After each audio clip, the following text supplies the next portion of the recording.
बाइफो industries Pakistan stock exchange में chemical sector में listed एक जाना माना नाम है। हमारी आज की डिस्कशन बाइफो इंडस्ट्रीज लिमिटेड के बारे में है। ये कंपनी बेसिकली कमर्शियल एक्सप्लोसिव और ब्लास्टिंग मटेरियल बनाने के लिए मशहूर है और अभी इसके स्टॉक के अंदर एक एग्रेसिव किस्म की अपसाइड पे मूवमेंट आई हुई है और ये एवरी अल्टरनेटिव वीक में एक ना एक अपसाइड के ऊपर गैप अप ओपन कर रहा है। तो आज हम एनालाइज करने की कोशिश करेंगे कि इस पर्टिकुलर स्टॉक में आने वाले दिनों में क्या कुछ मूवमेंट आ सकती है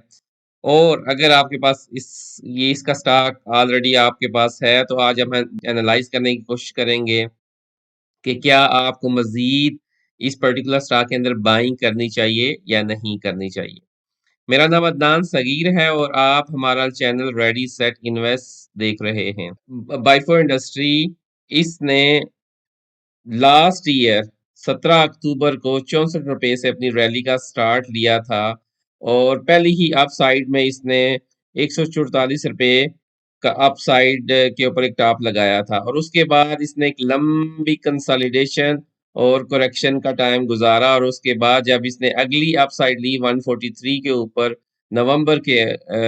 के महीने में, तो इसने जो अपना टॉप लगाया वो 230 रुपए का था।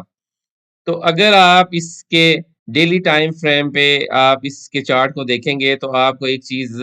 बड़ी शिद्दत से रियलाइज होगी कि इसने एक लंबी करेक्शन की 146 रुपए 2020 के अंदर से 146 का टॉप मारा और उसके बाद इसका बॉटम जो लगा 2023 में 54 रुपए का। तो उसके बाद इसने फिर अपसाइड की एक बार मैसिव रैली ली है और अगर हम इसका वीकली का चार्ट देखें तो वीकली के चार्ट के ऊपर भी ये एक काफी एग्रेसिव किस्म की अपसाइड लेता हुआ नजर आ रहा है। इसका जो पुराना टॉप लगा हुआ था वीकली के ऊपर अगर आप देखें, बल्कि इसका जो हिस्टोरिक टॉप लगा था वो 186 रुपए का हिस्टोरिक टॉप है जो इसने 2016 के अंदर लगाया था और उसके बाद कंटिन्यूसली ये एक डाउन ट्रेंड में ही रहा है। यहाँ से इसने एक डाउन ट्रेंड स्टार्ट किया और ये अगर आप देखें तो लोअर हाईज और लोअर लोज बनाता हुआ नीचे चला गया और जाके इसने इस टॉप से जो 180 रुपीस का था और लो लगाया इसने 53 रुपीस का, जो एक्सट्रीम वो डिसअपॉइंटमेंट का एक टाइम था जब पाकिस्तान के बारे में ये अफवाहें थी कि पाकिस्तान शायद एज ए कंट्री डिफॉल्ट कर जाएगा। और अगर आप इसके मंथली के चार्ट को एनालाइज करने की कोशिश करें तो अभी इसका जो ऑल टाइम हाई लगा हुआ था वो तकरीबन 177 का ऑल टाइम 180 का ऑल टाइम हाई था। उस हाई को इन दो मारूपोज कैंडल जो लगी हैं उन्होंने बिल्कुल ही खत्म कर दिया है। एक बात आप हमेशा याद रखिएगा, जब भी आप प्रीवियस हाई को देखते हैं तो उस टाइम की जो स्टॉक प्राइस है और उस टाइम की रुपी डॉलर जो पैरिटी है और आज 2024 के अंदर जो स्टॉक हाई है और इसकी जो रुपी डॉलर पैरिटी है उसमें जमीन और आसमान का फर्क है। इन ए सेंस के जो हमारा रुपी है वो डी वैल्यू हुआ है और स्टॉक ने उस डिवैल्यूएशन को अपनी प्राइस के अंदर इनकॉर्पोरेट करना है। ये बात आप हमेशा याद रखें। तो इसलिए ये स्टॉक्स एक एग्रेसिव रैली ऊपर की साइड के ऊपर देते हुए नजर आ रहे हैं। एक इसने अप साइड ली है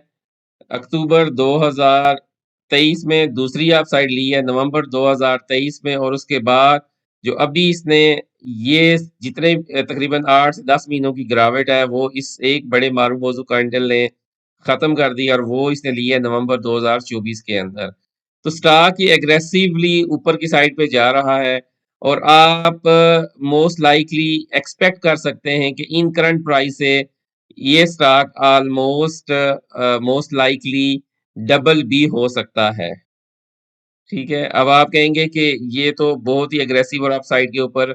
इसके मैं टारगेट्स आपको बता रहा हूँ, लेकिन अगर आप इसके जो मूव है जो अभी जो सेकंड मूव 108 रुपए से स्टार्ट की हुई है, अगर आप इस पे देखें इसको तो ये कंटिन्यूसली एक हायर टॉप्स हायर लोज बनाता हुआ ऊपर की तरफ जा रहा है। अगर हम इसकी आरएसआई क्विकली एनालाइज करें,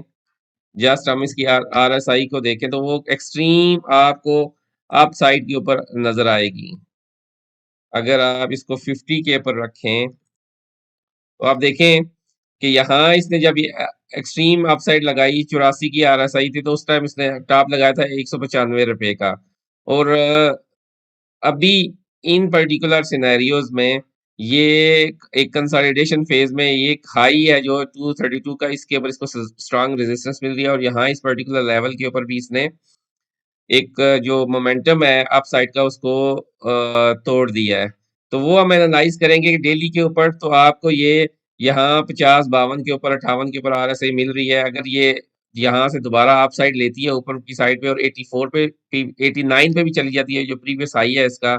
तो ये स्टॉक ऑलमोस्ट आपका 200 तक चला जाएगा। अगर आप मंथली पे देखें तो अगेन आपको एक मैसिव किस्म की अपसाइड नज़र आएगी, और ये अपसाइड अगेन इसने ली है 2016 के बाद। 2016 से लेके 2024 तक ये स्टॉक अगर आप देखें तो एक दफ़ा इसने कोशिश करके 79 के ऊपर आया, और ले उससे पहले ये कंटिन्यूअसली एक डाउन ट्रेंड में, यहाँ से अगर आप देखें तो ये कंटिन्यूअसली एक डाउन ट्रेंड में आरएसआईज़ की रही है, और ये आरएसआई का डाउन ट्रेंड इसने इस लेवल के ऊपर पर्टिकुलर इतनी लंबी कंसोलिडेशन के बाद ब्रेक किया और ऊपर की तरफ ये अब निकल गया है। तो वीकली के ऊपर और मंथली के ऊपर तो ये एग्रेसिवली अपसाइड के ऊपर एक मूव बनाता हुआ दिखाई दे रहा है। डेली पे शायद ये करेक्शन बीच में ले, क्योंकि स्टॉक्स हैं जिस तरह की ये एग्रेसिव रैलीज़ ऊपर की साइड पे ले रहे हैं, तो बीच में इनका जो एक सस्ताने का पीरियड है, यो रेस्टिंग पीरियड है, वो आएगा, और वो it's part of whole journey stock investment की। तो मेरी ये असेसमेंट है, इट्स प्योरली असेसमेंट, कोई रिकमेंडेशन बाय और सेल कॉल नहीं है, कि अगर ये इन्हीं लेवल्स को मेंटेन रखता है, जो कि मोस्ट लाइकली ब्राइट चांसेस हैं कि ये 177 पे स्ट्रांग रेजिस्टेंस लेगा, जहां जो पुरानी इसका हाई था, अब ये इसका पुरानी इसकी रेजिस्टेंस थी, तो अब ये इसका सपोर्ट एरिया बन गया। तो यहाँ अगर ये दोबारा इन्हीं लेवल्स पे आपको 160 170 के लेवल्स पे दोबारा आता है, और आरएसआई और बाकी जो इंडिकेटर्स हैं अगर आप उनको देख के इस पर्टिकुलर स्टॉक में 160 170 के एरिया में आप एंट्री लेते हैं, तो ट्रस्ट मी, ये आपको ऊपर की साइड के ऊपर एक अच्छी मूव दे सकता है। Keeping in in your mind कि आपका जो क्या कहते हैं स्टॉप लॉस है, वो 144 से 145 रुपए का स्टॉप लॉस है, और बाय एंट्री पॉइंट इसका बनता है 160 170 180 के दरमियान आप इसको ले लें, तो एक लंबे अरसे के लिए आपको एक अच्छी अपसाइड पे ये मूव दे सकता है। साथ हम आपसे इजाज़त चाहेंगे। अल्लाह ताला आपका और हमारा हामी और नासिर हो। अस्सलाम वालेकुम व रहमतुल्लाहि व बरकातुहू।